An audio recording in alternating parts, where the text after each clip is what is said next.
and supported fugitive slaves. Henry Bibb, second only to Frederick Douglass as a fugitive slave, lectured in Romeo on May 19, 1845, without being arrested by slave catchers. Reverend John Selah Martin, another famous fugitive slave, lectured in the Congregational Church right over there in the 1850s. Both of these men were free to travel around Romeo, talking about the evils of slavery in spite of the fact that the federal government said that they should be arrested. Both accounts were published in the newspapers. Citizens of Romeo appeared to be open-minded and also concerned for others. 14 Romeo citizens sent $2,650 to support the Union effort during the Civil War. Lincoln said, "Thank God for Michigan." The amount equates to $77,000 today. Project Hope was active in Romeo, right over there on Bailey Street. James and Betty Burke held meetings at their home on North Bailey Street. They were not stopped when an ignorant person in a truck passed their house while they held their meeting. The bullet in the mailbox stayed there many years to remind Stoney, their son, how Dad made him clean off the messages written on the sidewalk the next morning. Betty Burke decided the only way to integrate the restaurant in town was to take local black citizens right through the front door and sit down with them. They had to let Betty do this because James was a Romeo teacher and a member of the town council. Stoney, a Hollywood actor, loaned the bullet-injected mailbox to the museum a couple of years ago during our civil rights display. He did want it back, though. He was proud of his parents' actions.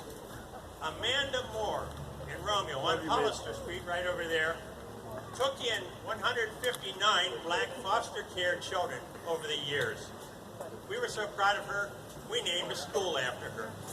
But to get this school, Bobby Parks fought to get a school closer to where black kids lived in Romeo so they wouldn't have to walk so far. The local museum honors the 3 black Civil War soldiers, Kinchin artists, Samuel Huff and Peter Ebo. There's an 8-foot-high story and photo of Kinchin in the museum. Peter Ebo's son was part of the Royal Blends baseball team representing Romeo long before number 42, Jackie Robinson. Jack Roosevelt, that's Jackie Robinson, was the first African American to overcome baseball's racial segregation in April 15, 1947, by playing first base for the Brooklyn Dodgers. 43 years earlier, Romeo baseball had overcome baseball segregation in 1904 when Ebo played second base. This was Romeo's main baseball team, the Royal Blends. Here's his picture right here in the team. Women's suffrage was also important in Romeo. Elizabeth Cady Stanton, the famous 19th century suffragette, was a house guest of the Eyre family in January 1871. The Romeo Observer noted that Mrs. Stanton, on Saturday evening, gave a free lecture to the ladies. The large hall, that's right there, Gray's Opera House, being well filled, notwithstanding the inclement state of the weather. She remained over the Sabbath a guest of Mr. Alvin B. Ayers and attended services at the Congregational Church and the early Monday morning for Lansing.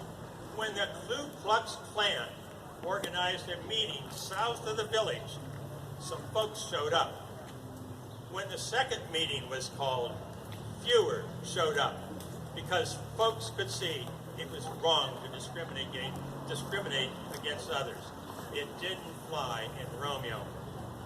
During the Detroit riots, when protesters were coming north to riot in Romeo, local black residents met the rioters at 29 Mile Road and stopped them, saying, "No, not in Romeo." When Vera's graduating class from Romeo High School went to Chicago for their senior trip, they were told that their black fellow student would not be welcome in the hotel they scheduled. The whole class said, "If all of us are not welcome, then we'll go to another hotel," which they did.